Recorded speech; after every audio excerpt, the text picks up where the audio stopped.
Hello, beautiful people. My name is Ify. I'm a relationship coach, matchmaker, counselor, and guide. I'm also a businesswoman, an economist by training, and also a mother, was married for almost 2 decades. This voice journal or journey is my way of expressing all the lessons, all the things I learned, survival mechanisms I picked up while trying to survive my almost 2 decades of abusive marriage. I promise you it's going to be a very interesting journey if you stay with me. Now, not many people have experienced, fortunately, abusive marriages. Not so many people have had the discomfort of living with someone who wasn't sincere, who wasn't loving enough, who was a narcissist for almost 2 decades. And not just that, having to deal with narcissist in-laws relations, it was a whole lot for me. But the thing about the whole thing is that my trust in God, my relationship with God helped me.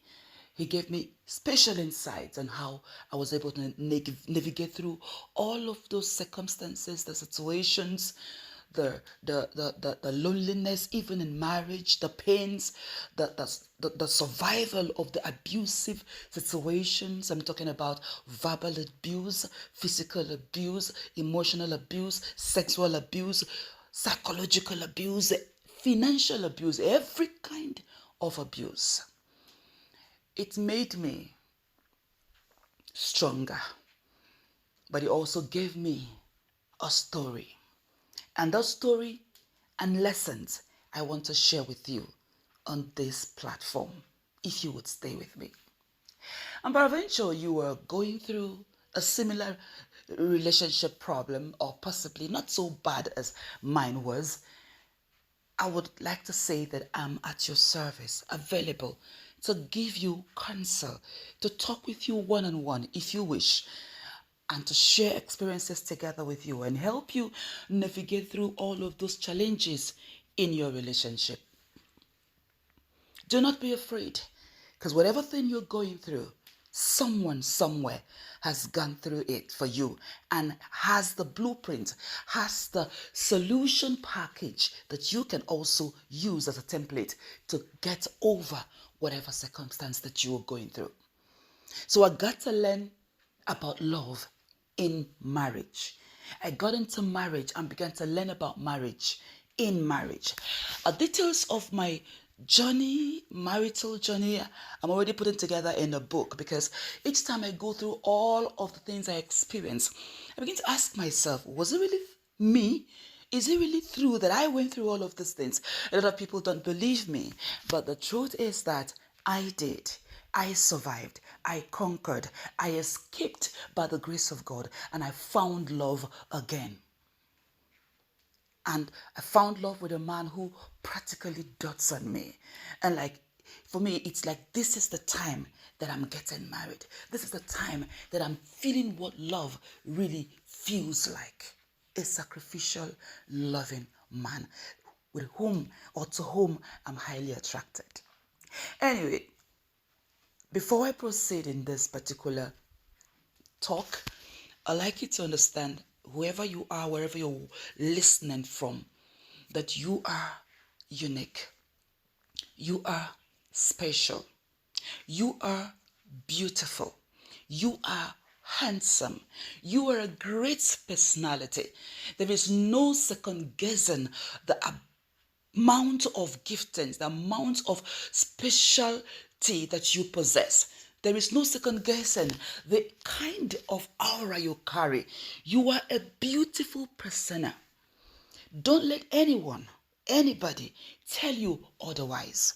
Because one of the baddest things in relationship with the wrong people is the fact that they try to bring you down, they try to talk you down, they try to trample your feelings underfoot, they try to trivialize your personality in a bid to bring themselves up. Have you experienced such people? But let you understand that one weapon you must possess is personal validation.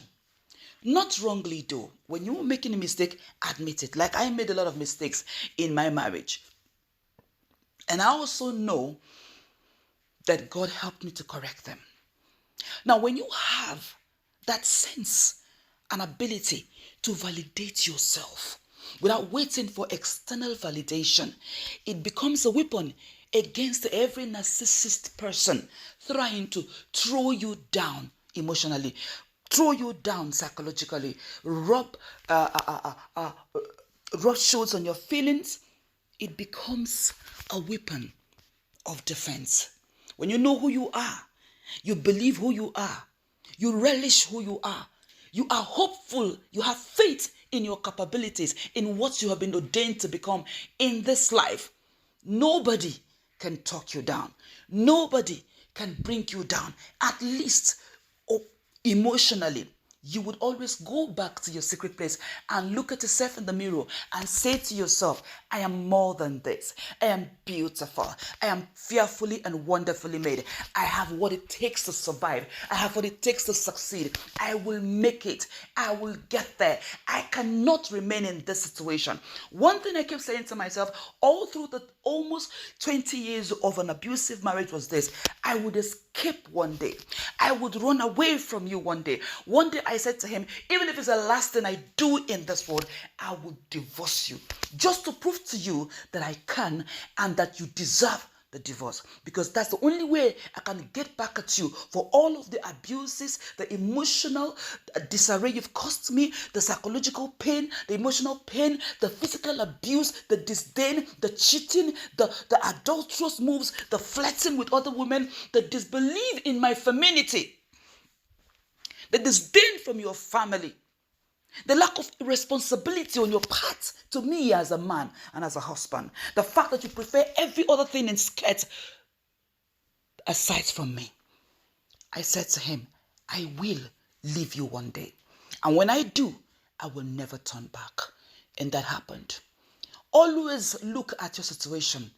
Look at the end of it and speak to your situation and tell your situation exactly what you will do to it. They have ears. They hear. The universe also hears, and they watch. They are monitors to the circumstances you're going through. If you close your mouth, close your lips, swallow everything, you do not release the powers that would work in your favor. Speak to your circumstances. Tell them what you will do, how it's going to end. Tell them you will find love. You will find the man who loves you. You will find the woman who loves you. You're not going to die lonely. You're not going to die miserable. You will survive. You're not going to die a poor person. You will be a rich person. Tell your circumstances exactly how you feel and what you want it to end like. And the universe will obey you. God also is listening to you. It is worse when you've been beaten up, when you've been battered in your emotions. You go to sleep believing the negativities that have been thrown at you. Tell yourself, even though I've been bruised, bullied, battered, disdained, despised, deprived, rejected, I will rise up. As a queen someday, I would walk through this world as a sought after queen. Queen in every aspect of life. I will be distinguished. I will be efficient. I will be sufficient. I will have all that I need. I will become more beautiful than I ever imagined. I will age gracefully. I will be healthy. I will be well. I will be fine. I will be a mother to many. I will not be called barren. I will survive. I will excel. I will succeed. Your words are gods over your circumstances. Do not hold back. No matter how bitter the tears are, say something positive about your situation. I kept saying to myself, I will survive. You are not the last bus stop. You will not make me feel so less of myself. I will die like this. I will not die in your hands. I will escape. I will survive. I will find a man who loves me and who truly deserves me. I'm going to stop here today, sweetheart. Let me not bore you with so much details. But if you choose to work with me, online and offline, kindly subscribe to my platform. Follow me wherever it is that is displayed here. And if you want to talk with me concerning your personal problems, I promise you, I am at your service. I'm available to share with you, talk with you, guide you, and wholeheartedly give you solutions that would help you from my 2 decades of experience as a married woman, married to an abusive and narcissist partner. Thank you so much for listening to this piece. I would continue in the next version of the talk. Until then, kindly follow me and God bless you.